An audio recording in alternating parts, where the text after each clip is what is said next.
Bom dia a todos, cumprimento os eminentes pares, os outros advogados, senhores servidores, nosso doutor Pedro Melo, que retorna depois de uma merecidas férias, né, doutor Pedro? Então, seja bem-vindo. Obrigado. E fica aprovada a ata da sessão anterior e anuncio que serão retirados de pauta em razão da ausência da desembargadora Marilce. Vários deles aqui estariam aguardando o voto da desembargadora Marilce, mas em razão da ausência justificada da eminente desembargadora, esses autos, então, serão todos retirados de pauta, que seriam, no caso, o 2.1 do processo 45877,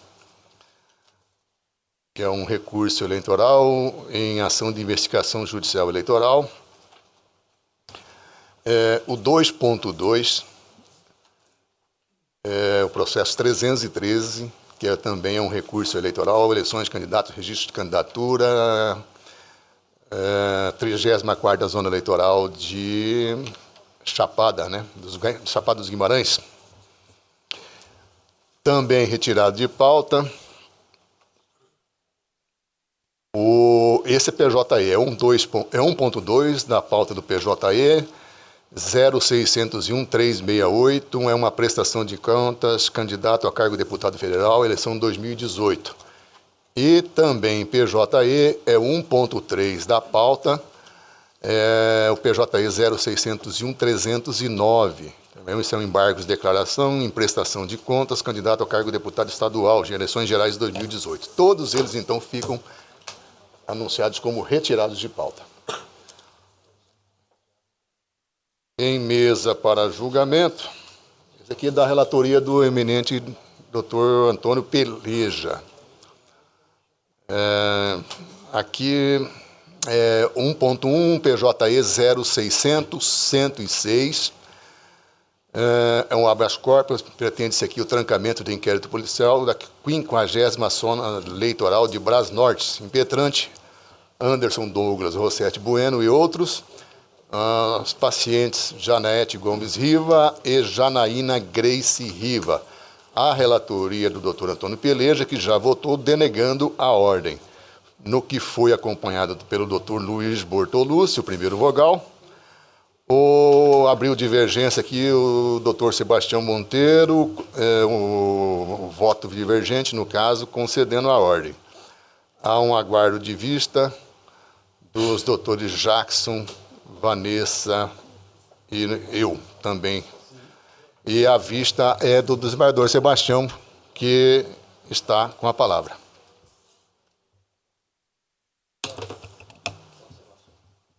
Sebastião Barbosa.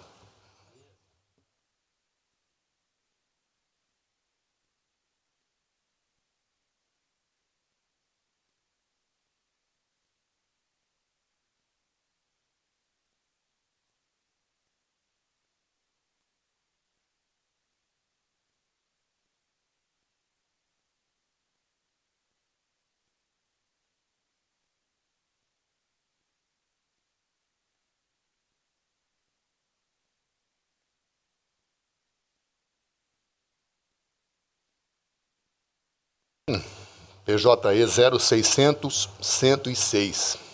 É um habeas corpus.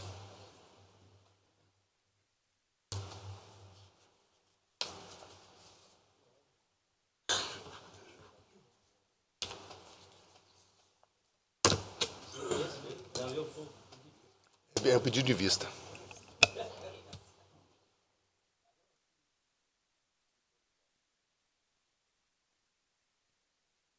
Egrégio plenário. Pedir vista dos autos para melhor analisar a matéria fática nele versada e apreciar com mais precisão, em especial, os elementos mínimos probatórios que configurariam a justa causa.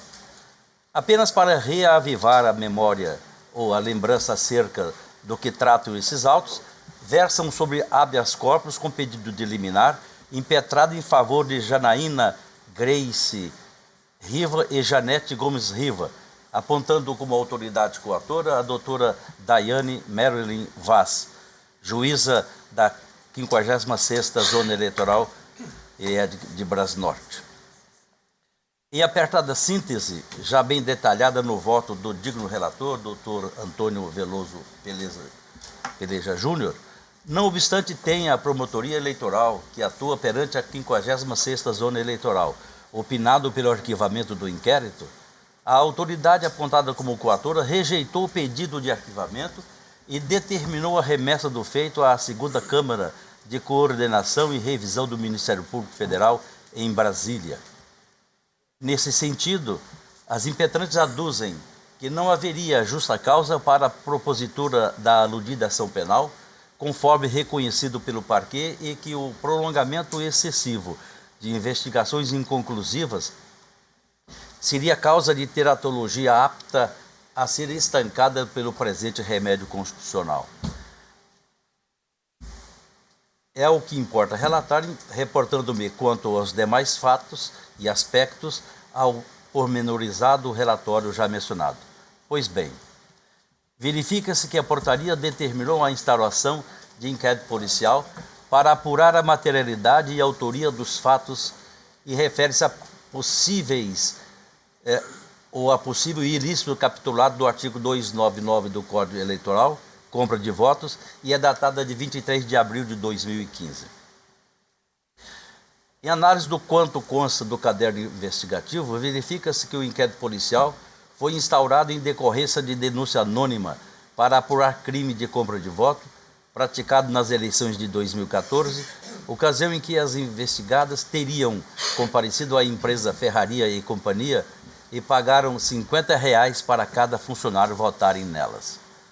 Observa-se que os depoimentos das testemunhas são frágeis e contraditórios, além de serem carregados de circunstâncias que colocam em xeque a veracidade dos fatos investigados. De um lado, dentre aqueles que atestam a compra de votos, depreende-se que Rafaela Leila Palens é testemunha indireta, pois afirmou ter chegado ao seu conhecimento por outros funcionários. As testemunhas Lucas Berlé, Andressa Aparecida da Silva, Dirceu Frantz, Bebeto e Antônio Bernardes Ribeiro, que também atestam a compra de votos, foram demitidos da empresa e, segundo ele, sem motivo aparente. Quanto ao grupo de testemunhas que afirmam não ter ocorrido os fatos, 2 são proprietários da empresa, quais sejam Edelo e Elisandro Ferrai. Por sua vez, a testemunha Roseli Salvelina Sabino trabalha na empresa, enquanto que as testemunhas Milton Alves Pereira e Lorinaldo Marques da Silva, apesar de não trabalharem mais na empresa, mesmo assim não confirmaram os fatos. Além disso, verifica-se a ausência de qualquer outra prova documental que substancie a continuidade das investigações após 4 anos de trabalho da Polícia Federal.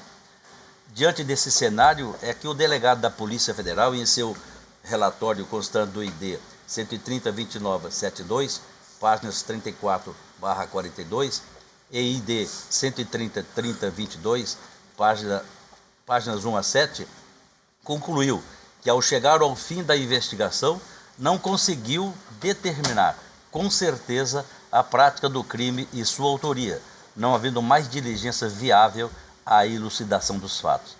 Nesse mesmo sentido, o representante do Ministério Público Eleitoral, em seu parecer, que se encontra no ID 130-30-72, páginas 17/21, e no ID 130-31-22, páginas 1/2, ponderou pelo arquivamento do inquérito policial, haja visto o lapso temporal já transcorrido e ausências de diligências capazes de trazer informações úteis ao procedimento investigatório e a inexistência de elementos mínimos a ensejar a propositura da ação penal. Forte nessa ideia, tenho que a materialidade é frágil para embasar a deflagração da ação penal competente, somada ao longo lapso temporal das investigações, e perfilho da mesma linha de pensamento da autoridade policial e do Ministério Público Eleitoral, de primeiro grau, para reconhecer a ausência de justa causa, requisito necessário para o início da ação penal. a meu sentir, deflagrar uma ação penal, mesmo que as diligências empreendidas no inquérito tenham sido infrutíferas e mesmo já tendo decorrido longos 4 anos para a instrução do inquérito, sem qualquer indício de materialidade ou autoria, configura ofensa ao direito inarredável à duração razoável do processo. Artigo 5º, inciso 68 da Constituição de 88, e a dignidade da pessoa humana, também encontradiço na Constituição Federal. Importante frisar que ao se arquivar, isso nós vamos chover no molhado, todos nós sabemos, mas eu vou fazer a leitura. Importante frisar que ao se arquivar o presente inquérito, surgindo provas novas, enquanto o crime não estiver prescrito, as diligências poderão continuar e o promotor eleitoral poderá oferecer denúncia. Como se sabe, o arquivamento é decisão administrativa judicial que não gera coisa julgada material. Esse, inclusive, é o entendimento do STF, já sumulado, conforme se depreende do verbete da súmula 524. Por todo o exposto, repito, em absoluta sintonia com o entendimento já sumulado do STF, acompanho os fundamentos muito bem traçados e concatenados do voto divergente, razão pela qual determino o arquivamento sem prejuízo de aplicação do artigo 18 do Código de Processo Eleitoral, é como voto. Como vota, doutor Jackson? Em análise dos autos, encontrei fatos relevantes que me fizeram questionar a denegação da ordem. A priori, vejo que o lapso temporal de investigação perfaz ao longo total de 4 anos e que tanto o delegado da Polícia Federal quanto o membro do Ministério Público Eleitoral manifestaram-se pelo arquivamento do inquérito. Nesse sentido, foi argumentado que exauriram todas as vias investigativas para apuração do ilícito, não restando configurada sua autoria e materialidade. Transcrevo, inclusive, o parecer do delegado de Polícia Federal, entre aspas. Sendo assim, chegamos ao fim da investigação e não podemos determinar com certeza a prática do crime e sua autoria, pois a dúvida persiste e não há mais diligências viáveis à sua elucidação, de forma a ensejar a aplicação do princípio do pro-réu. É de meu entendimento que, em razão do extenso tempo depreendido em investigações, já deveriam existir presentes e incontestáveis indícios de autoria e materialidade da conduta suspeita. A ausência de conjunto probatório sólido traz inconfiabilidade à possível propositura de ação penal. Ainda acredito ser pertinente ao caso transcrever o trecho da manifestação do Ministério Público Eleitoral, que trouxe elementos basilares para a discussão, pugnando pelo arquivamento do feito. Entre aspas, inicialmente, é imperioso ressaltar que para o Ministério Público possa validamente formular a denúncia, é necessária uma base empírica, a fim de que o exercício desse grave poder-dever não se transforme em instrumento de injusta persecução estatal. Na espécie, conquanto há alguns depoimentos no sentido de que houve oferta em dinheiro em troca de votos, não ficou demonstrado de forma clara e objetiva quem ofereceu, quando e como. Isto porque algumas testemunhas declaram que a oferta partiu dos senhores Edelo Marcelo Ferrari e Elisandro Luiz Ferrari, e não das candidatas. Outros afirmam que tomou conhecimento dos fatos por meio de terceiro, ou seja, ouviu dizer. Ainda consta declarações de testemunhas que estavam no local e não fora oferecida vantagem em troca de voto. Trilhando nessa premissa, é de se conhecer que a materialidade em si ficou frágil para embasar a deflagração da ação penal competente. Não se olvida que nessa fase embrionária vige o princípio indúbio pro società, autorizando o início da fase judicial da persecução penal. Contudo, ao nosso sentir, a materialidade e indício de autoria deve estar demonstrado de forma mínima para que haja justa causa, elemento integrante das condições da ação penal. Logo, impõe-se ao arquivamento do feito, ao menos por hora, até que surjam provas supervenientes, de modo que elucidem os fatos, eis que a decisão é regida pela cláusula in rebus sic stantibus. Destaque, excelência, considerando o lapso temporal já transcorrido, a ausência de diligências capazes de trazer informações úteis ao procedimento, a inexistência de elementos mínimos a ensejar a propositura da ação penal, associada ao caráter rebus sic stantibus, não resta outra solução neste comenos a não ser o arquivamento dos autos. Como denota-se, embora haja alguns depoimentos de que houve oferta de dinheiro em troca de votos, não restou demonstrada de forma clara e objetiva a verdadeira autoria. Resta cristalina, através das palavras do douto promotor eleitoral, que foram exaustas todas as vias investigativas para a apuração dos fatos contestados. Ainda destaco a importância do promotor natural e da não transgressão de suas atribuições. Quando o promotor analisou as peças de informação e decidiu por não apresentar a denúncia, o fez com base em sua independência funcional e no princípio do promotor natural, além de conhecer do direito e atuar como fiscal da lei, função princípio do Ministério Público, inclusive. Ressalto, por fim, que meu posicionamento se dá em razão da exaustão das diligências possíveis para a apuração dos fatos, que resultaram insuficientes para angariar elementos mínimos probatórios e também respeito à figura do promotor natural, que opinou no mesmo sentido, assim como fez o delegado da Polícia Federal. Entendo que também que na ocasião de provas inéditas, de nada impede que exista outra investigação nos termos do artigo 18 do Código de Processo Penal, já que as provas por horas presentes não são maduras o suficiente para levar a suspeita adiante com a credibilidade e solidez que devem, por obrigação, reger esse tipo de procedimento. Nessa esteira, encontrei recente jurisprudência do STJ, da relatoria do eminente ministro Reinaldo Soares da Fonseca, que afirma: não é possível vislumbrar a materialidade e nem o nexo causal que alcance eventual autoria dos recorrentes, a revelar a ausência de justa causa na manutenção do inquérito policial que ora se pretende o trancamento. Note-se que o trancamento não impede que, diante da obtenção de provas de outras provas, sejam realizadas novas pesquisas nos termos do artigo 18 do CPP e do enunciado 524 do STF. Recurso em habeas corpus providos para trancar o inquérito policial. Com essas breves considerações, eu peço vênia ao nobre relator para acompanhar a divergência. É como voto. Como vota, doutora Vanessa? Senhor presidente.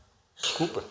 A senhora acompanha o relator, desculpa. É que a senhora está na sequência. Presidente, uma questão de ordem, só para esclarecer um fato que foi mencionado tanto no voto do desembargador Zé Bastião quanto no voto do doutor Jackson, que, ao que me parece, adotou-se a premissa de que a não concessão dessa ordem acarretaria a instauração de uma ação penal.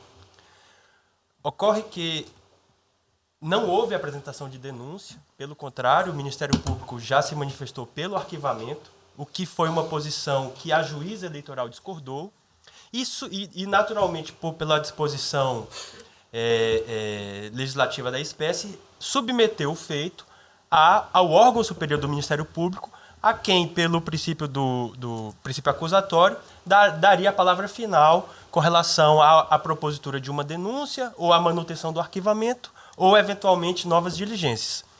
Então, o que ao Ministério Público aqui parece ser o tema de maior relevância é resguardar essa possibilidade de que o Ministério Público tenha a palavra final no sentido de manter o arquivamento ou determinar um prosseguimento do feito, uma instauração de denúncia, de maneira que, nesta ocasião, aí sim, poderia se cogitar que estaria se instaurando uma ação penal e que não haveria, sim, elementos de justa causa para seu prosseguimento. Então, apenas para ressaltar que não há, por hora, nenhum risco de instauração de ação penal até o momento em que a segunda Câmara viesse a determinar o seu prosseguimento. Era apenas esse esclarecimento, senhor presidente. Bom, tem aqui o empate, eu vou pedir vista dos autos e confesso que vou analisar sob o ponto de vista, não nessa vertente colocada pelo eminente doutor Pedro, a questão não é saber se há ou não a última palavra.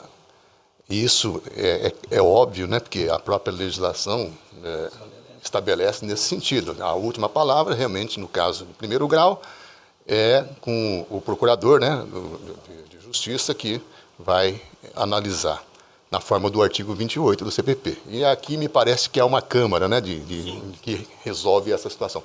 A questão me parece que caminha mais no sentido de verificar se há ou não justa causa para a instauração da ação penal. É nesse aspecto que eu vou verificar.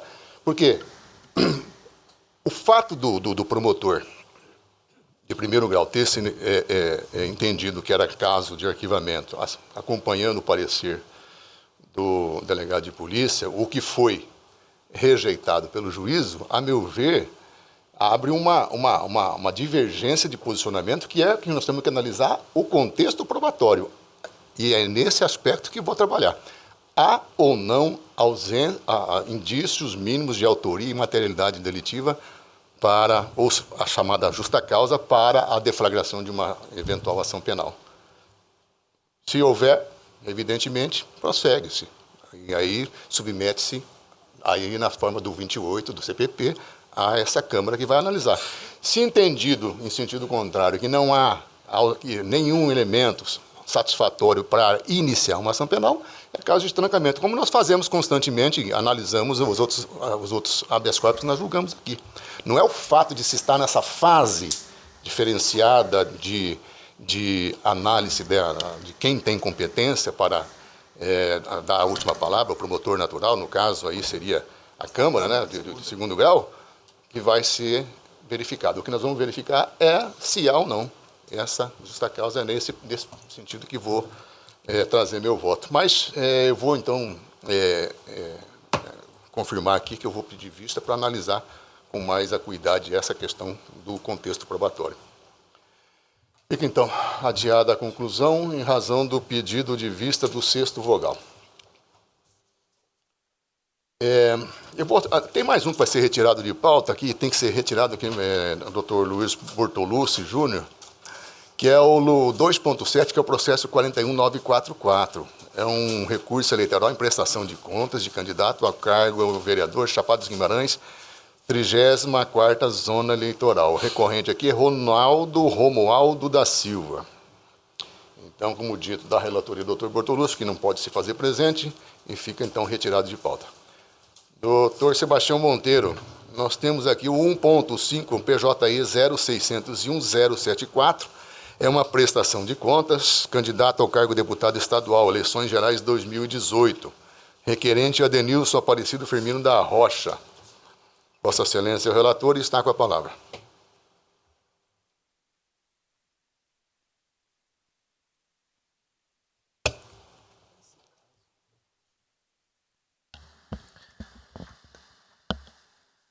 Senhor presidente, eminentes pares, trata-se de processo de contas de Adenilson Aparecido Firmino da Rocha, candidato ao cargo de deputado estadual nas eleições de 2018 pelo PSDB. Em relatório preliminar de diligências, a CCIA apontou a necessidade de intimação do prestador das contas para apresentar documentos, esclarecimentos e complementar informações tendentes a regularizar a documentação auditada. Devidamente intimado, novos documentos aportaram aos autos. Submetidos a exame, o órgão técnico apresentou o relatório conclusivo das contas, no qual se manifesta pela sua desaprovação. Instada a se manifestar, a douta Procuradoria Regional Eleitoral opina pela aprovação das contas com ressalvas, bem como para que o candidato devolva à agremiação partidária a importância de R$1.000 e recolha aos cofres do Tesouro Nacional o valor de R$1.040,56, proveniente do Fundo Especial de Financiamento de Campanha. É o relatório, senhor presidente. Ouça da outra Procuradoria. Ratificado, senhor presidente. Ratificado, eu retorno a palavra.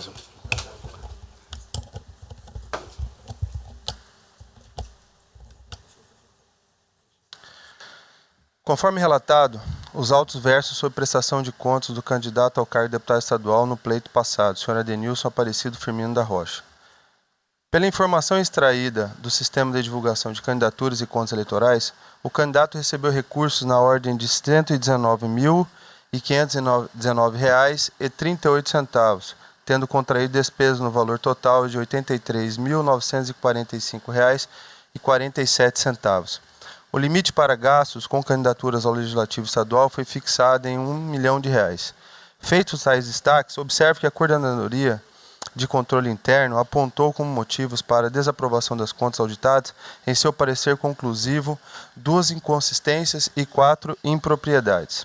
As inconsistências foram relatadas nos itens 4.3 e 5.3 do parecer técnico, se referem a omissões de receitas e despesas na prestação de contas parcial, ou seja, mostram-se incapazes de comprometer a fiscalização e análise da movimentação dos recursos empregados pelo candidato durante todo o período de campanha. No caso aqui foi contratação de prestador de serviço. Essa situação já foi analisada diversas vezes pela nossa corte e que assim firmou: os gastos eleitorais realizados em data anterior à data inicial de entrega de prestação de contas parcial, mas não informados no momento oportuno, não passam de falha meramente formal por se tratar de simples atraso na entrega da documentação, o que não obsta à fiscalização por parte desta justiça especializada, haja vista terem sido apresentados posteriormente. Tá? Com relação aqui, então, apenas com ressalvas. Já as impropriedades que foram relatadas pelo órgão técnico nos itens 2.2, 3.1, 3.2 e 4.2, faço aqui uma exposição detalhada. Nos itens 2.2, a informação de pagamento de R$ 5.040 ao Facebook por serviços de inserções de anúncios na internet, feito por meio da imprensa Adien do Brasil Limitada, enquanto na nota fiscal correspondente indica a cifra de R$ 2.999,44, resultando numa diferença sem comprovação documental no valor de R$ 2.040,56. Como o valor efetivamente pago se deu por parte com recursos provenientes do Fundo Especial de Financiamento de Campanha e parte com recursos alocados pelo partido político pelo qual o prestador das contas se candidatou, é necessário que o montante dessa despesa não comprovada seja devolvido aos cofres públicos. Assim, o prestador das contas deve obrigatoriamente repassar à agremiação o valor de R$ 1.000 e recolher aos cofres públicos o valor de R$ 1.040,56, conforme determina os parágrafos 4º, 5º e 6º do artigo 53 da Resolução de Regência. Aí eu transcrevo aqui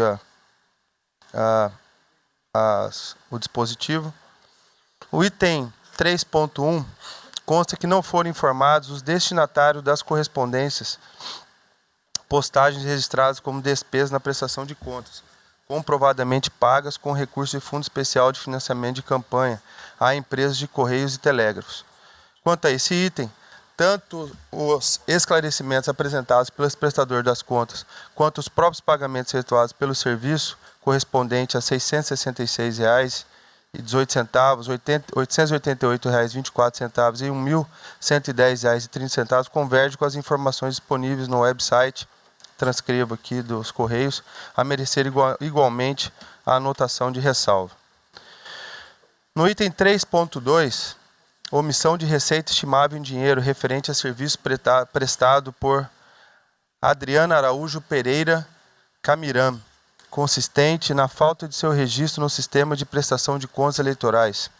O prestador das contas apresentou um contrato não oneroso celebrado entre si e a aludida contratada, mas isso não desobriga de proceder àquele lançamento, tal como prescreve o dispositivo do artigo 56 da resolução já citada, que eu transcrevo.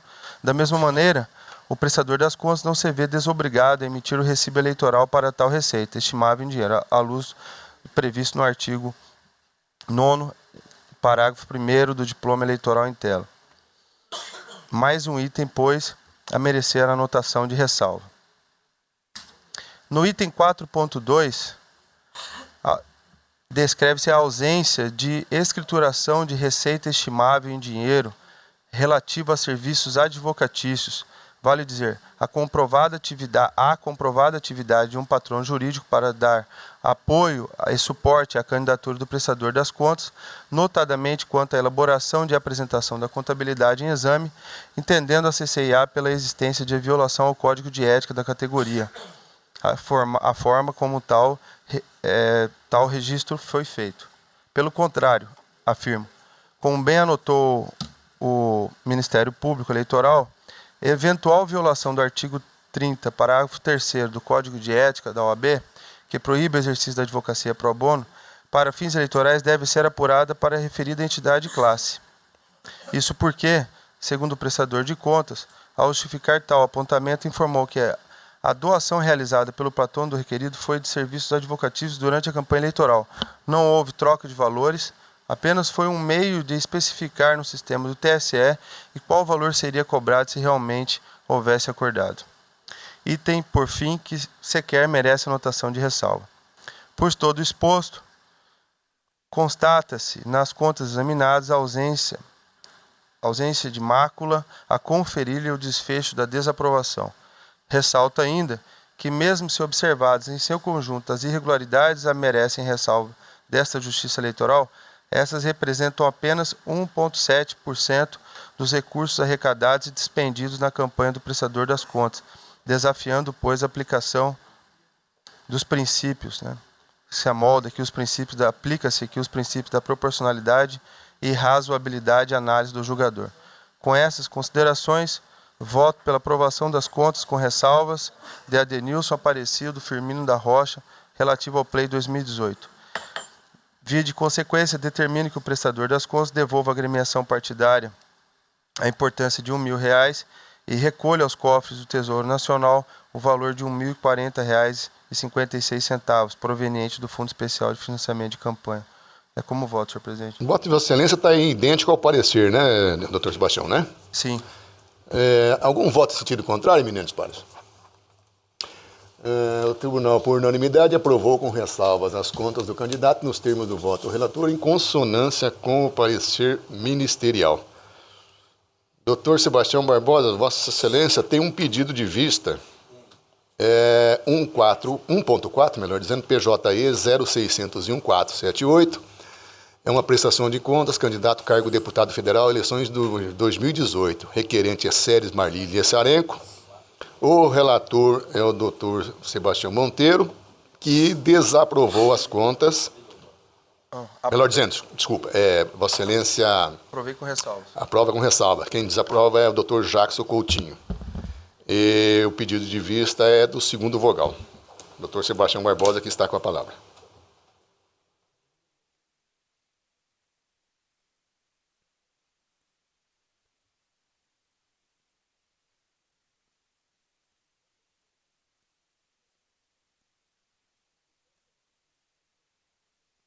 Sim. É a primeira vez.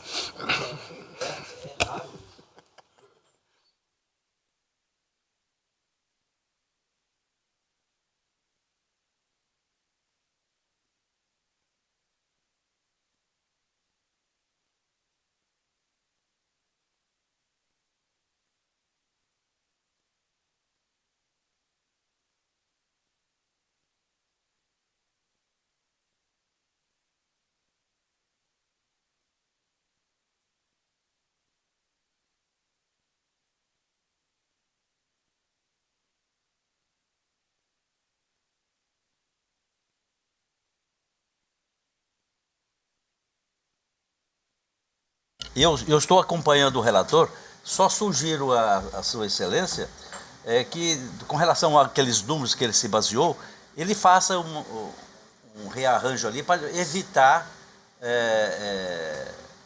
um embargo de declaração. Já conversei com ele, ele disse que vai resolver essa questão. Doutor Sebastião Monteiro, só no sentido desse rearranjo da parte final, é isso? Da somatória daquilo, para ficar mais especificado, vamos dizer assim, aquilo que tem que ser devolvido e tudo mais, né? Perfeito. É isso? É isso. Doutor Sebastião Monteiro, Vossa Excelência está fazendo essa adequação, só para que nós possamos escolher os demais votos? De acordo com o voto.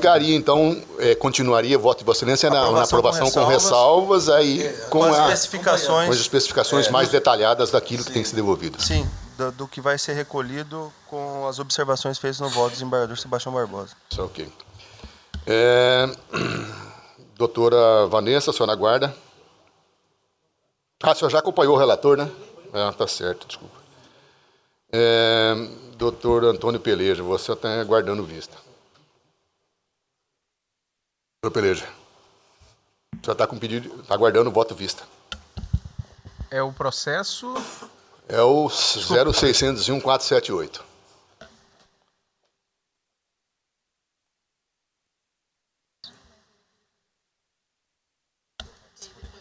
É o item 2 do PJE? É o 1.4 do PJE. É o item 2, sim. Aí eu tô sem... Sebastião Monteiro é o relator. Em suma, ele está aprovando com ressalvas. A divergência é aberta aqui pelo Dr. Jackson, que desaprova as contas. E o Dr. Sebastião está acompanhando o Dr. Sebastião Monteiro, e a doutora Vanessa já votou também acompanhando o relator. Salvo engano, era a questão do combustível, de uma verba referente ao combustível, doutora Vanessa. Esse processo... Relator é o Dr. Sebastião.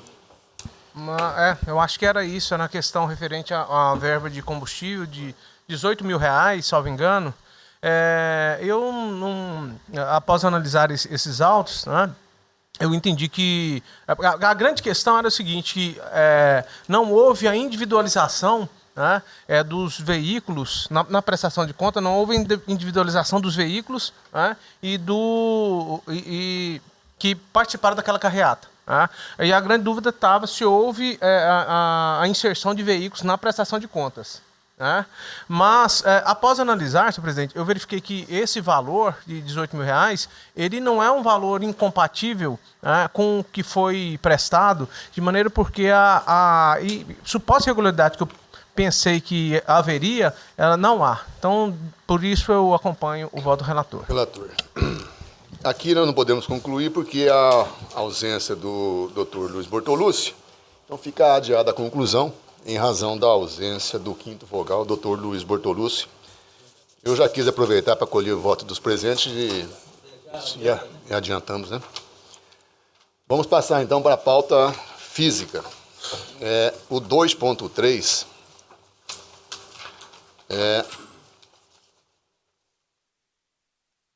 da relatoria da doutora Vanessa Curti Perenha Gasque. 2.3 é o processo 48293.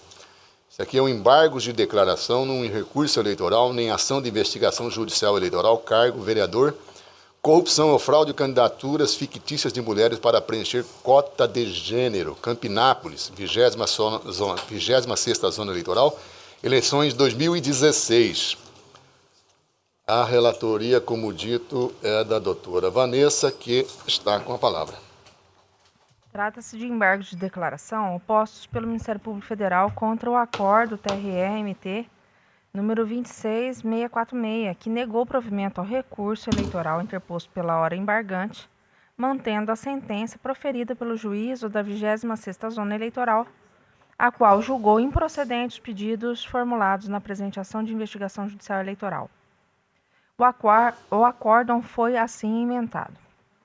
Recurso interposto pelo Ministério Público Eleitoral, ação de investigação judicial eleitoral, eleições 2016, vereador, coligação proporcional, alegação de candidaturas fictícias de mulheres para preenchimento de cota de gênero, prevista em lei, sentença que reconheceu o litisconsórcio passivo necessário e extinguiu o feito em razão da decadência, preliminar de julgamento extra petita, rejeição, mérito, necessidade de inclusão no polo passivo da demanda de todos os candidatos beneficiários do deferimento do registro do DRAP na chapa proporcional. Sentença mantida, recurso desprovido. Esse é o caput da ementa. Peço vênia para não ler o restante. No julgamento, entendeu esse tribunal que existe litisconsórcio passivo necessário entre todos os candidatos da coligação envolvida na aduzida fraude à cota de gênero, razão pela qual a ação foi extinta pela decadência, pelo fato do autor não regularizar o polo passivo no prazo legal. A Procuradoria Regional Eleitoral, embargante, alega que o acordo se edificou em premissas jurídicas falsas, além de ter sido obscuro por não ter esclarecido de que forma a esfera jurídica das candidatas que não foram integradas à lide seria atingida em caso de procedência da AIJA.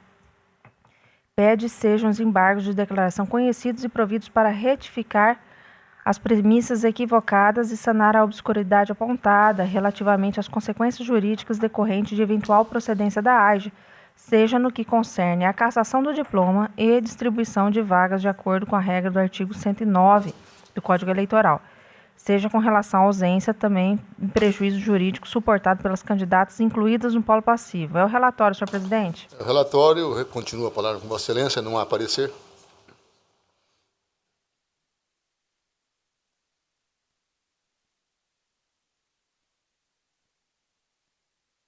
Segundo dispõe o artigo 1022 do Código de Processo Civil, aplicável à seara eleitoral, cabe embargo de declaração contra qualquer decisão judicial para esclarecer obscuridade, eliminar contradição, suprir omissão de ponto ou questão sobre a qual deveria se pronunciar o juiz de ofício ou a requerimento e para corrigir erro material.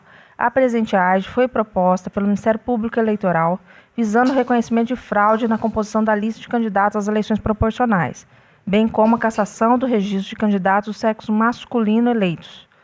O autor incluiu no polo passivo 14 dos 16 candidatos da coligação representada, deixando de incluir 2 candidatas do sexo feminino, Lígia e Lauriane, por entender que não participaram da fraude. O juízo de primeiro grau reconheceu a decadência e julgou extinta a ação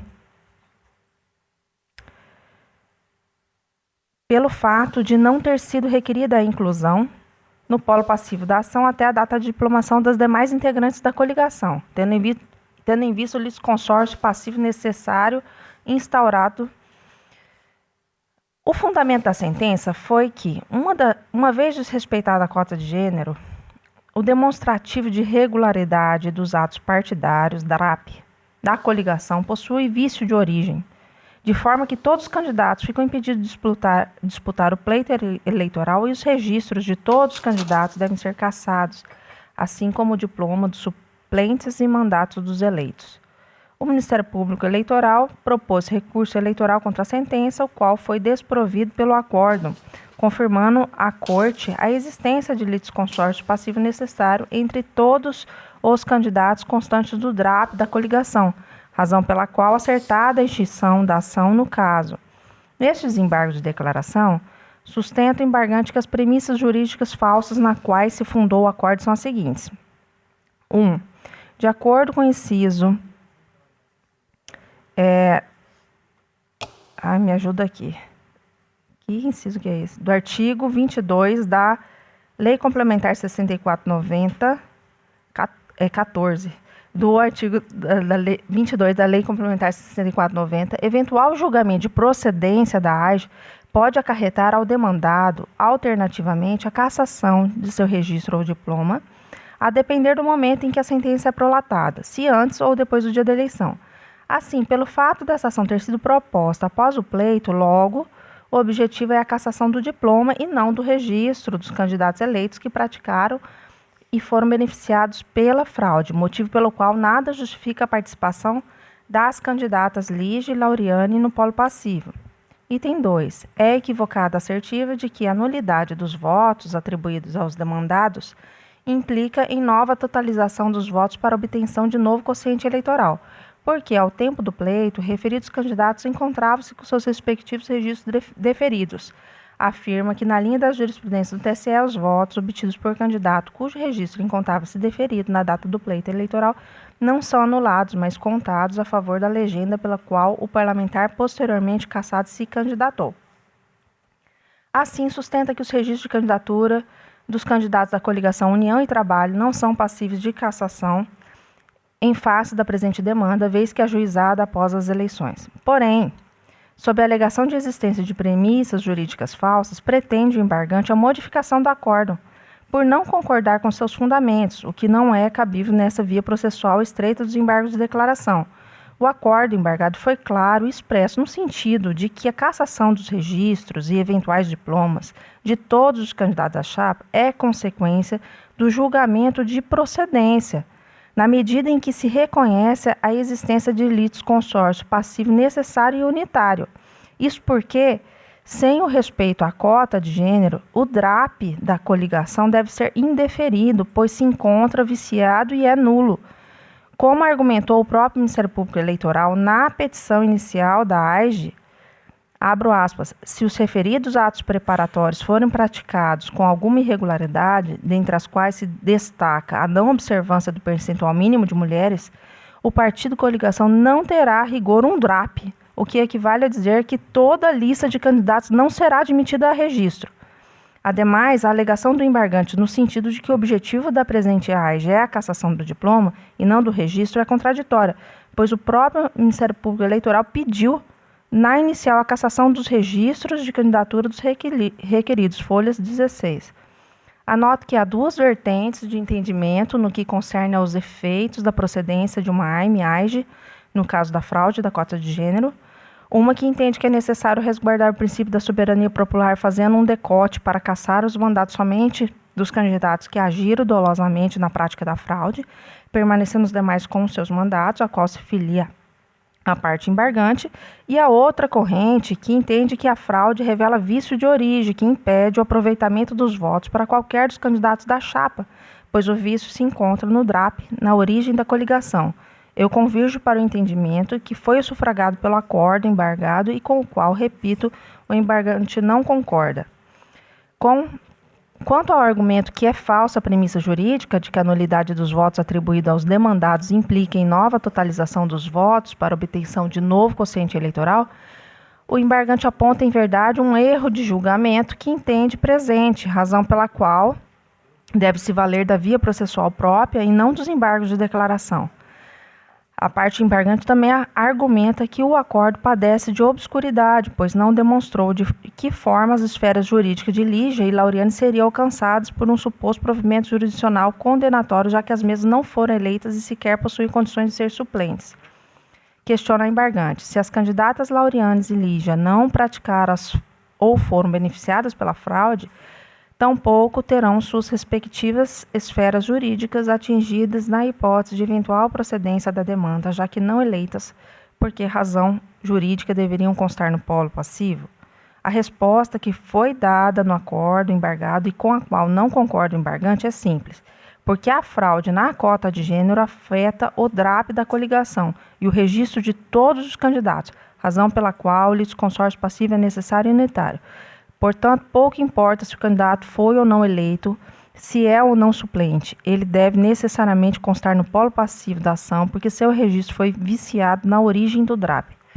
Assim, não verifico a aduzida obscuridade nem as alegadas premissas falsas. Diante do exposto, conheço dos embargos de declaração e, no mérito, rejeito-os. É como voto, senhor presidente? Como vota doutor Antônio Peleja? Acompanhe. Doutor Yali? Acompanhe, excelência. Doutor Sebastião Monteiro? De acordo.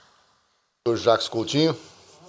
Doutor Sebastião Barbosa? Com a relatora. Eu também acompanho. O tribunal, por unanimidade, rejeitou os embargos de declaração nos termos do voto da relatora.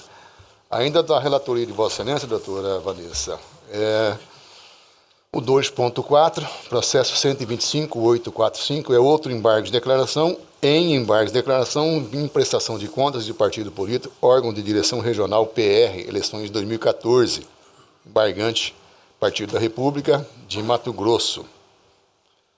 Trata-se de embargos. Perdão.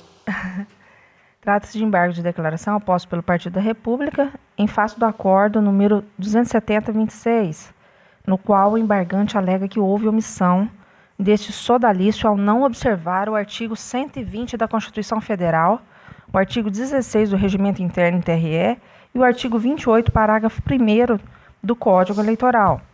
Alega que foi convocado para substituição membro de categoria diversa daquela a ser substituída, participando do ato de julgamento 2 juízes federais e sendo o voto do convocado decisivo para o não acolhimento dos embargos de declaração, anteriormente opostos pelo embargante. Sustenta que participaram do acordo esta juíza federal e o juiz federal Dr. Paulo César Alves Sodré, em violação ao artigo 120 da Constituição, que dispõe que apenas um juiz federal compõe o TRE. Item 2. O artigo 16 do Regimento Interno do TRE e o artigo 28, parágrafo 1º do Código Eleitoral, que prevêem que, no caso de impedimentos, vacâncias ou incompatibilidades legais, será obrigatoriamente convocado, pelo tempo que durar o motivo, juiz substituto da mesma categoria, obedecida à ordem de antiguidade do tribunal. Por tais razões, aduz ser o acordo omisso e nulo. É o relatório, senhor presidente. Relatora, retorna a palavra, Vossa Excelência, não aparecer.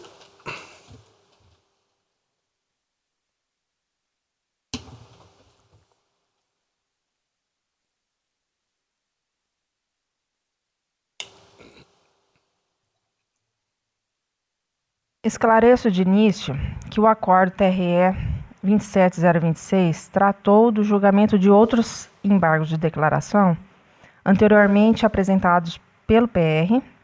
No dia do julgamento daqueles primeiros embargos, dia 22 de novembro de 2018, o relator originário era o excelentíssimo senhor Dr. Antônio Veloso Peleza Júnior.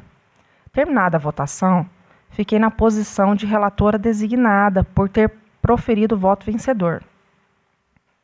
Agora, nestes aclaratórios aqui enfrentados, o embargante alega que o acordo 27026 foi omisso por não ter observado o artigo 120 da Constituição Federal, que diz respeito à composição dos tribunais regionais eleitorais, bem como o artigo 16, regimento interno do TRE, e 28, parágrafo 1º do Código Eleitoral, os quais tratam da forma de substituição dos membros da Corte, em razão da participação de 2 juízes federais na sessão de julgamento. De fato, por força do ofício número 444/2018, de 21 de novembro de 2018, esta magistrada foi convocada para substituir o desembargador Pedro Sakamoto, vice-presidente e corregedor regional eleitoral, na condição de decana presente na sessão plenária do dia 22 de novembro de 2018, ocasião em que o juiz federal, Dr. Paulo César Alves Sodré, foi convocado para me substituir na sessão plenária da mesma data, conforme o ofício 445/2018. Mencionados ofícios foram fundamentados nos termos do artigo 14, inciso 2, 15, 16 e 19, inciso 4 do regimento interno do TRE, razão pela qual participaram 2 juízes federais da sessão de julgamento do acordo, ora atacado. Ocorre que tal composição da Corte com 2 juízes federais violou o artigo 120 da Constituição Federal, que prevê que os tribunais regionais eleitorais compor-se-ão de 2 desembargadores do Tribunal de Justiça, de 2 juízes de direito e 1 juiz federal e 2 juristas. Transcrevo o artigo. Assim, na medida em que fui convocada para a substituição do vice-presidente e corregedor, a sessão deveria ter prosseguido sem o suprimento da vaga do juiz federal membro, sob pena de ofensa à composição constitucionalmente fixada. Deste modo, senhor presidente, eu acolho os embargos de declaração para reconhecer a nulidade do acordo por violação ao artigo 120, parágrafo 1º da Constituição. E aqui eu abro um parênteses, senhor presidente, para falar o seguinte, são as minhas considerações. Não observei na ocasião essa questão, né, embora pudesse ser uma questão de ordem levantada. Então, peço vênia pela situação. E por mais que, como juíza federal, eu pretenda, eu acredito que tenho a pretensão legítima de um dia pleitear uma maior participação da Justiça Federal nesta corte, uma vez que basta olhar e a gente percebe como é pequena a participação da Justiça Federal, mas eu acredito que existem meios legítimos para tanto, e para isso a gente tem que lutar de forma legítima, sem contar, senhor presidente, que com a oportunidade que eu tive de participar desta corte e de conhecer, acho que foi a primeira oportunidade profissional que eu tive de trabalhar com os juízes eleitorais, com os juízes estaduais, e assim, o que me surpreendeu positivamente é por poder conhecer o trabalho de cada um, a qualidade técnica, e dessa forma também gostar da composição assim. Mas isso não me impede também de ampliar essa participação sem precisar de qualquer forma menosprezar ou desprezar a participação legítima da Justiça Estadual. É como penso, senhor presidente, e é como voto neste caso. Só para me situar melhor, Vossa Excelência, então, está dando provimento a esses embargos, está, no caso, nulificando a votação lá, de mérito, em razão de inconsistência, vamos dizer assim, na composição. Na composição, naquela sessão plenária. Vossa Excelência figurou, só para que eu possa me situar bem, Vossa Excelência substituiu o desembargador Pedro. Sim. É isso? Na condição que a senhora... Eu era decana presente na sessão. Naquela sessão. Uhum. Na sessão. Na sessão. E o desembargador Pedro era o que naquela sessão? Ele era relator? Não, evidentemente que não. Ele era um vogal. Vogal. E aí... A solução que se entendeu é que Vossa Excelência substituísse, Vossa Excelência vindo da magistratura federal, substituiu um desembargador federal. Estadual. Estadual. Foi o que aconteceu. Foi o que aconteceu. E o doutor... Votou. Então ficam 2 juízes federais votando nessa composição, é isso? O que, ao meu ver, contraria a Constituição, a composição da Constituição. Deste modo, eu estou encaminhando os autos ao relator originário da presente processo de prestação de contas, após o... É necessário, então, que se faça uma nova votação aí com a composição de acordo com a determinação prevista em lei, né? Com a composição repartida da forma como se prevê, né? Com um juiz federal, né, no caso. Os eminentes pares entenderam? Doutor Antônio Peleja. Está acompanhando? Tá. Doutor Iali. Excelência, eu acompanho. Eu só queria tirar uma dúvida com a doutora. O doutor Pedro Sakamoto, quando não votou, não tinha o desembargador substituto dele? Não, nem presente. E não tinha substituído? Acho que estava afastado. Não, acho que devia ser férias. Eu não lembro a razão, mas porque não. A questão era não só tinha. Convocar o substituto. Então, mas aí teria que ser uma outra sessão. E aí, imagino que seja isso, foi né? na hora. Eu não estava... Imagino que... Olha, vamos então, a doutora Vanessa substitui por ser decana. Foi nesse sentido, né? Então tá bom, acompanha sem dúvida. Doutor Sebastião Monteiro. Acompanhe, senhor presidente. Uma pergunta só eu gostaria de fazer para a doutora Vanessa. Nessa sessão, esse foi o único processo que fora julgado com essa composição do tribunal à época, a senhora se recorda? Eu não me recordo. Até... Não me recordo. Eu sei que tem uma outra questão, mas aí já é um caso diferente. Acompanha a relatora. Acompanhando, né? Não tem essa situação. Doutor Jackson. Não tem. Não que eu tenha participado. Eu acompanho a relatora. Desembargador Sebastião Barbosa. De acordo. O resultado, o tribunal, por unanimidade, acolheu os embargos de declaração para reconhecer a nulidade do acórdão recorrido nos termos do voto da doutora relatora. Desembargador Sebastião Barbosa Farias, Vossa Excelência é relator do 2.5, o processo é o 913, é um recurso eleitoral em prestação de contas de exercício financeiro de 2013, quarta zona eleitoral de Poconé. Recorrente aqui é o Diretório Municipal do Partido Democrata, PDT, de Poconé.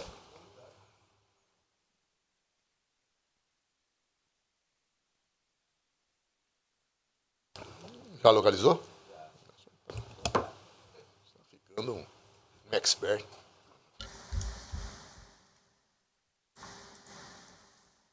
Trata-se de recurso eleitoral interposto pelo Partido Democrático Trabalhista, PDT, de Poconé, contra a sentença proferida pelo juiz da 4ª Zona Eleitoral, que julgou não prestadas suas contas referentes ao exercício financeiro de 2013, em razão da inércia da agremiação em prestar contas, bem como pelo fato de que o instrumento do mandato foi juntado intempestivamente. Em suas razões, o recorrente alega que não deve prevalecer a reprovação das contas pelo simples fato de ter sido constituído advogado intempestivamente, bem como aduz que a magistrada sentenciante não atuou com proporcionalidade e razoabilidade, pois, ainda que o instrumento de mandato tenha sido protocolado antes da prolação da sentença, a mesma optou por julgar as contas como não prestadas.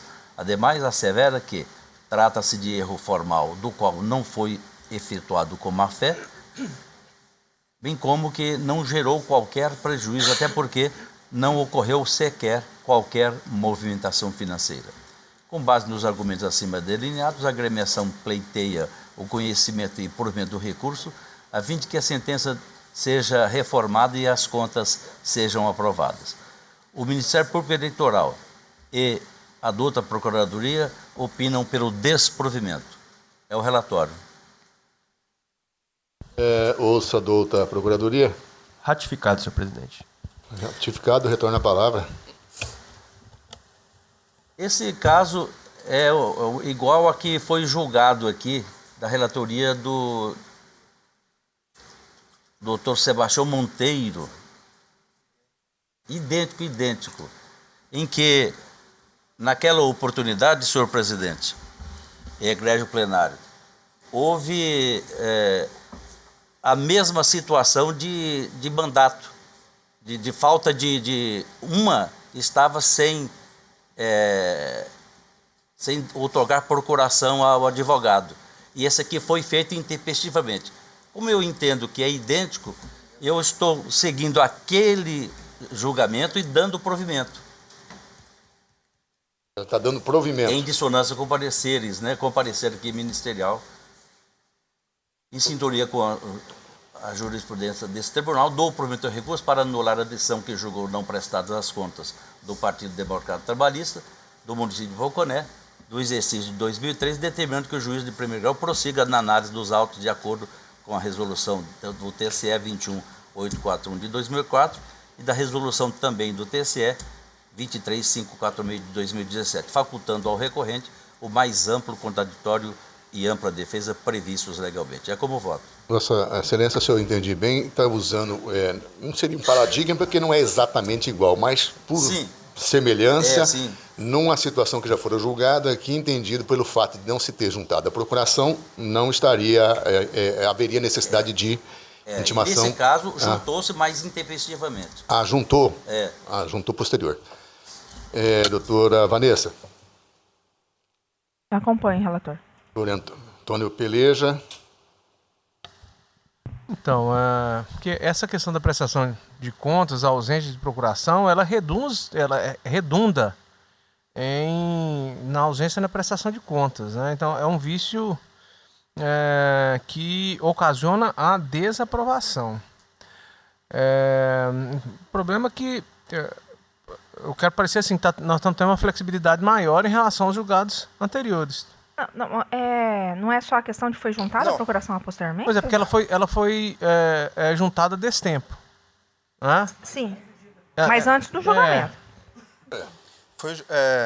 Eu me recordo da situação, foi juntado intempestivamente, o magistrado que poderia, da instância de ouvidoria, devolver o processo para instrução, passar pelo órgão técnico local, abrir oportunidade para o contraditório, para que o prestador de contas manifestasse sua posição, não fora feito.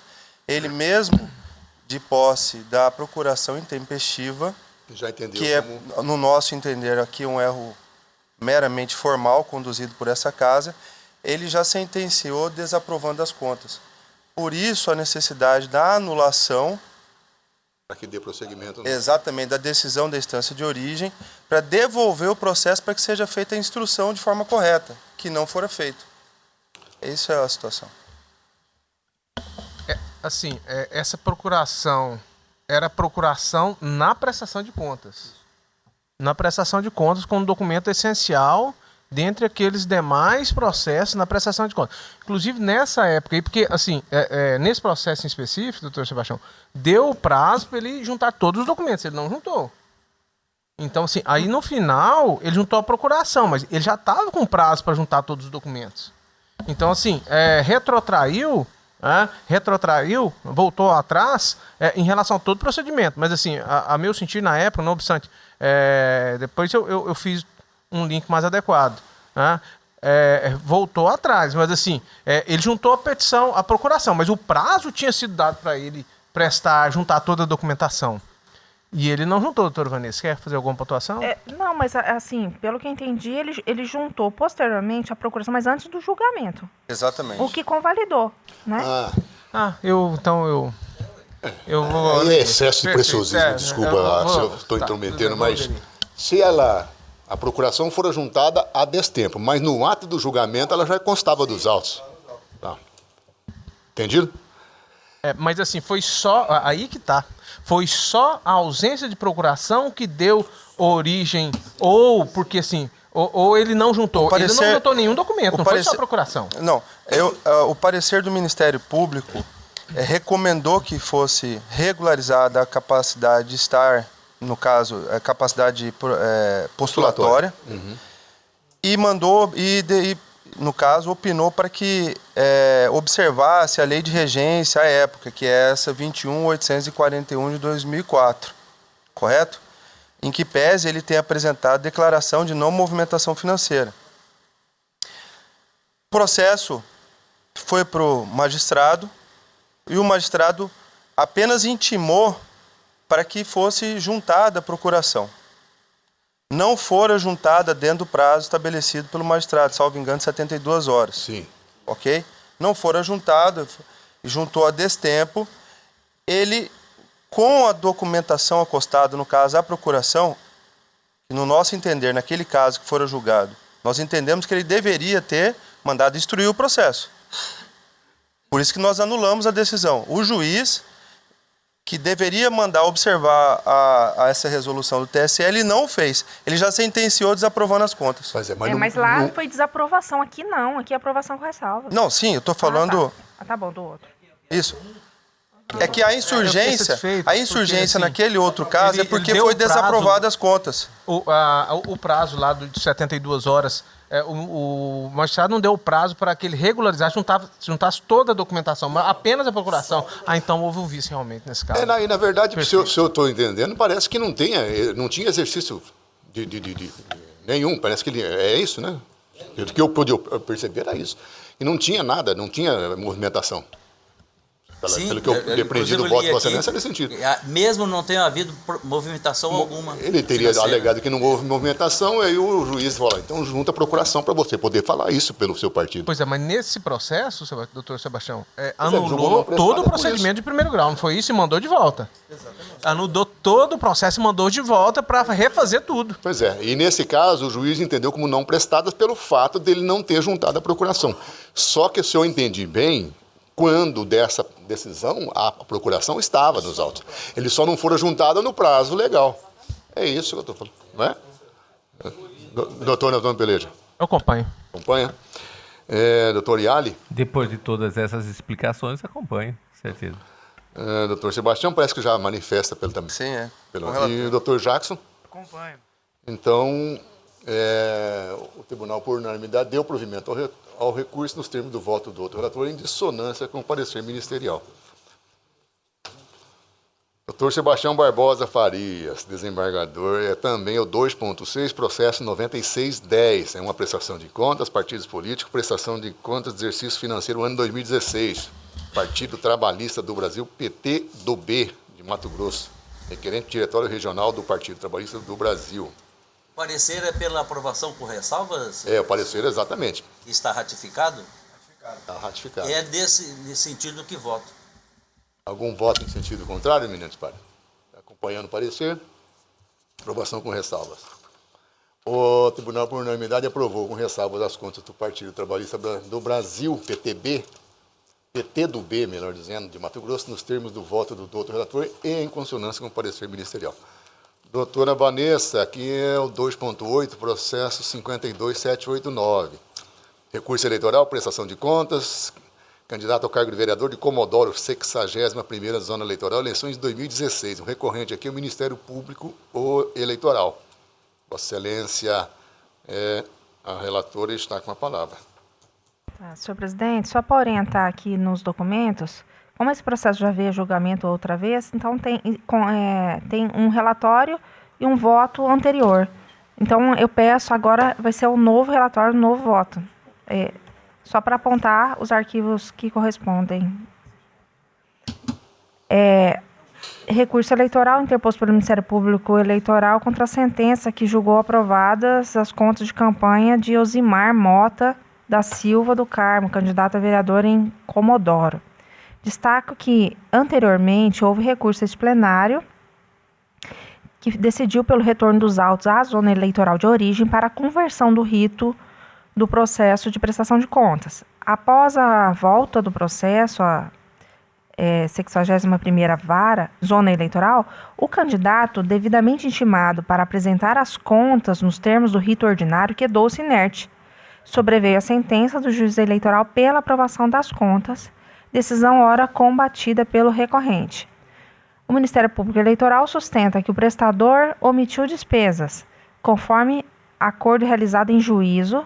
As coligações dos partidos deveriam encaminhar a relação de veículos e cabos eleitorais que seriam utilizados por cada candidato na eleição municipal de Comodoro.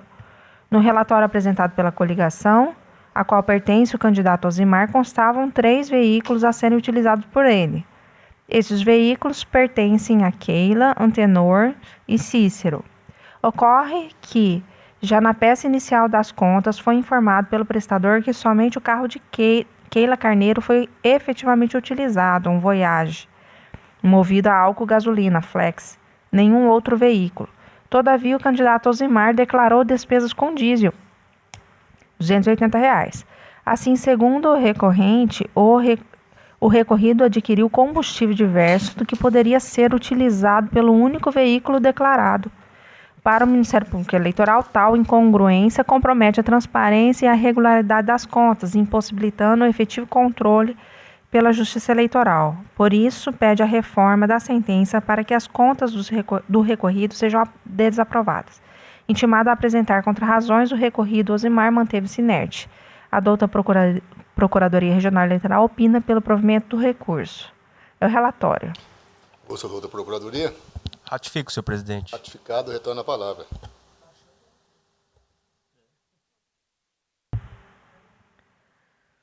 Assim como essa relatora já havia assinalado quando do primeiro julgamento, em março de 2018, entendo que as contas do recorrido Osimar não podem ser aprovadas pela Justiça Eleitoral. Explico. Muito embora a prestação de contas tenha sido devidamente instruída com a apresentação de peças e documentos obrigatórios, há uma circunstância impossível de ser ignorada. Ao passo que o candidato afirma expressamente ter utilizado somente um automóvel na campanha, Voyage, motor flex, gasolina álcool, ao mesmo tempo declarou despesa com combustível diesel, restando claro que o veículo diferente do declarado foi utilizado na campanha, ou pelo menos que o diesel adquirido foi utilizado para fins diversos que o abastecimento. Neste diapasão, o caso é realmente de omissão de despesa, o que compromete irremediavelmente a confiabilidade e transparência das contas prestadas, impedindo que essa justiça especializada exerça seu dever fiscalizatório. Veja-se o seguinte julgado do Colégio do Tribunal Superior Eleitoral para quem a omissão de despesas com veículos, constatada por meio de gastos com combustíveis diversos, é suficiente para ensejar a reprovação das contas. Abro aspas. Prestação de contas de campanha, vereador, desaprovação dos provimentos. Consoante a jurisprudência do TSE, a omissão de despesa com cessão de veículo constatada a partir de valores dispendidos com combustível configura irregularidade grave e insanável, apta a ensejar a rejeição das contas do candidato. Li apenas o trecho que interessa ao caso. Por último, necessário registrar a total desídia e desinteresse do candidato em cooperar com a Justiça Eleitoral. Após o retorno dos autos, ele foi intimado para se manifestar sobre o apontamento referente à utilização do diesel antes da sentença. Depois também foi intimado para se manifestar após o recurso pelo Ministério Público Eleitoral. Em ambas as oportunidades, o candidato quedou-se inerte. Diante do exposto, em consonância com o parecer ministerial, dou provimento ao recurso para desaprovar as contas do candidato a vereador Osimar Mota da Silva do Carmo de Souza, referente às eleições de 2016. É como voto. Não está? Desaprovando. Desaprovando.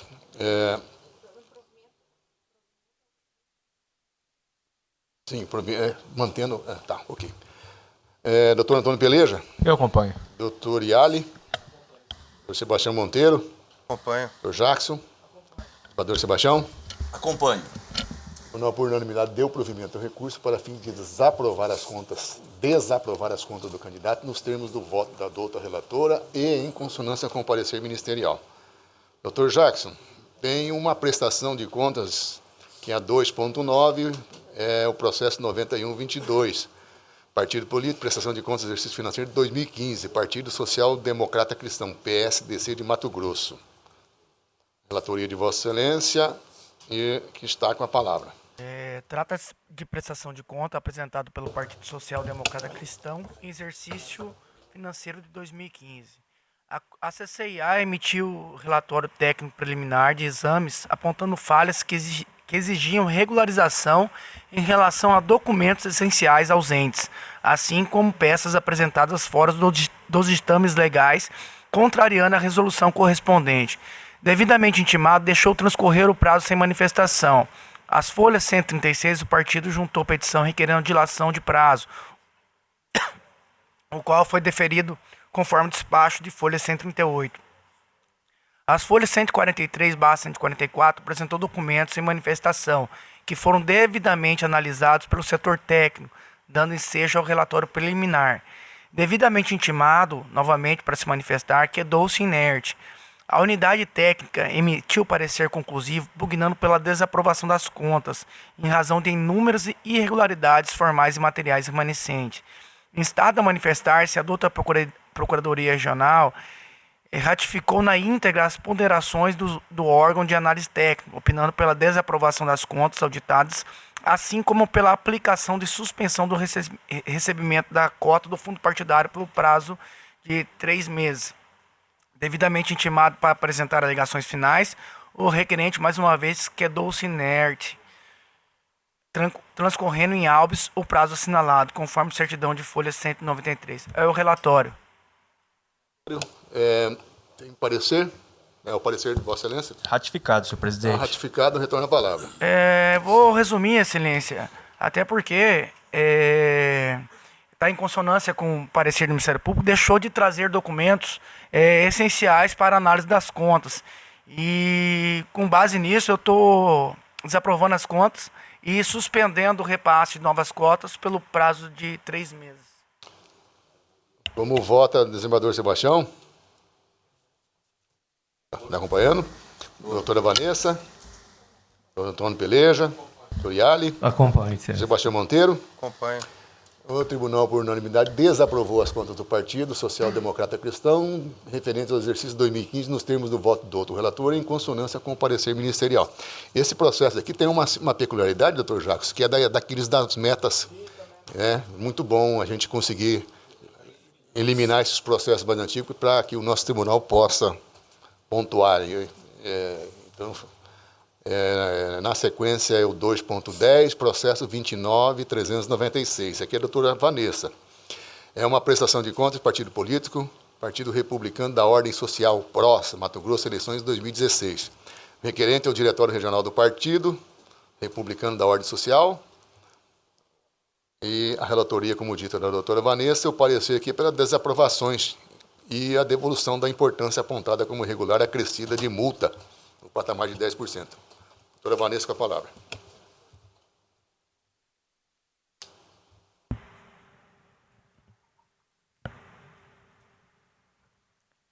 Trata-se de prestação de contas de partido político relativo às eleições de 2016 do Partido Republicano da Ordem Social, Diretório Regional de Mato Grosso, nos termos da Lei 9.504 e Resolução 23.463. A CCIA apresentou relatório preliminar para expedição de diligências. Nos termos do artigo 64, foi determinada a intimação da agremiação para manifestação quanto ao relatório preliminar. Todavia, o Diretório Regional quedou-se silente. A CCIA, então, emitiu parecer conclusivo pela desaprovação das contas. A douta Procuradoria Regional Eleitoral opinou pela desaprovação da prestação de contas. É o relatório, senhor presidente. Procuradoria? Ratificado, senhor presidente. Ratificado. Retorna a palavra. Senhor presidente, nesse daqui eu estou seguindo também o parecer da Procuradoria pela desaprovação. E só a questão, por todo exposto, em consonância com o parecer ministerial e com fundamento no artigo 68, julgo desaprovadas as contas do Partido Republicano, pelo que determino a perda do direito ao recebimento de cotas do fundo partidário de 4 meses. Só que no anterior, que foi a situação semelhante, foram 3. Então, eu vou adequar para ficar idêntico para 3. Então, eu peço para retificar. Eu voto para 3 meses. O parecer fala também em multa, né? De 10%. Você não está aplicando também? Multa, peraí.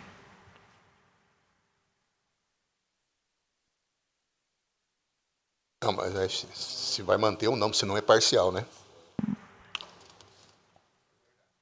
Multa.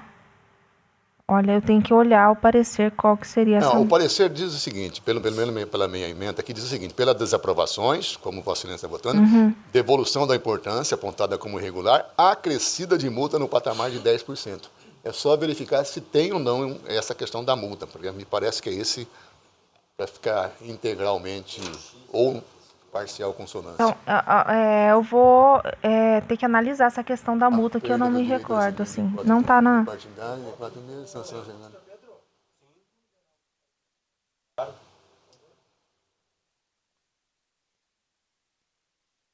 quiser, já deliberamos também nesse sentido aqui agora, se vai aplicar ou não, né?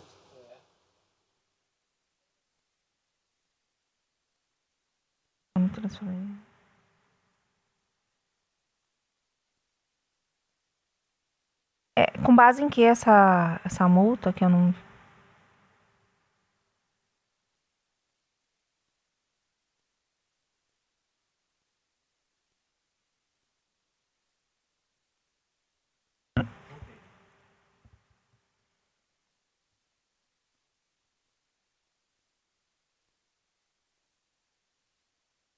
Eu não tinha visto ainda a multa. Também não, por isso. Por isso que eu tô curioso para saber qual é.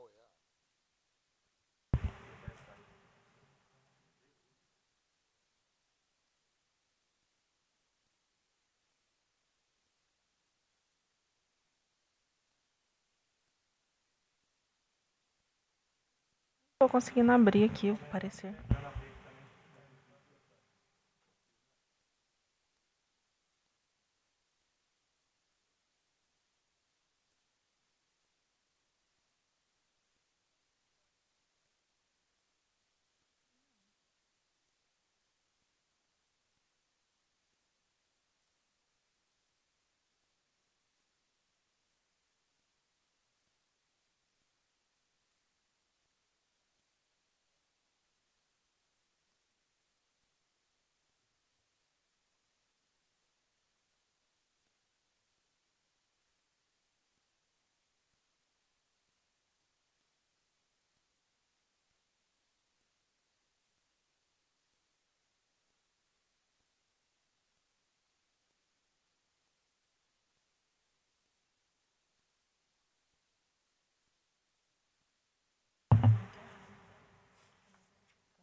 Multa, ele foi feito com apoio no artigo 37 da Lei 9.096, a Lei dos Partidos Políticos, cuja redação dispõe que a desaprovação das contas do partido implicará exclusivamente a sanção de devolução da importância apontada como irregular, acrescida de multa de até 20%. Então, uma vez que houve, segundo o entendimento do Ministério Público, essa importância irregular, foi sugerido a aplicação da sanção no patamar de 10%. Então, foi esse o motivo Senhor presidente, eu vou pedir adiamento só para analisar a questão, Qual esse aspecto, e aí na próxima sessão a gente retorna. É bom. Tá? Bom que, inclusive, para que Vossa Excelência pronuncie sobre isso, para não dar embargo de declaração dele. Exatamente. Tá? Obrigada. Bom, eu acho que todos, então, aguardamos a conclusão, né? Fica, então, adiada a conclusão em razão de pedido de vista da eminente relatora. Doutora Vanessa, esse é o último de Vossa Excelência. É o 2.11. É o processo 9270, é um requerimento de prestação de contas, exercício financeiro 2011, referente ao processo número tal, classe PC, Partido Trabalhista do Brasil, PT do B de Mato Grosso, também é o requerente ao diretório do PT do B de Mato Grosso. E Vossa Excelência é relatora, e o parecer aqui parece que é pelo deferimento do pedido de regularização das contas com a consequente revogação da situação de inadimplência e dos efeitos jurídicos dela correlatos. Está mantido, doutor Pedro? Nesse sentido, né? Está votando nesse sentido? Também nesse sentido. Nós já temos alguns casos e votamos nesse sentido, né? Algum voto em sentido contrário, eminentes pares? Então, o tribunal, por unanimidade, deferiu o pedido de regularização das contas do Partido Trabalhista do Brasil, PTB de Mato Grosso, nos termos do voto da doutora relatora, em consonância com o parecer ministerial. É o último. Concluímos então a pauta. Agradeço a participação de todos. Eu gostaria de ter uma conversa rapidamente com os municipais ali antes de todos irem, se possível. E então declaro encerrada a sessão. Muito obrigado a todos e tenham todos um bom dia.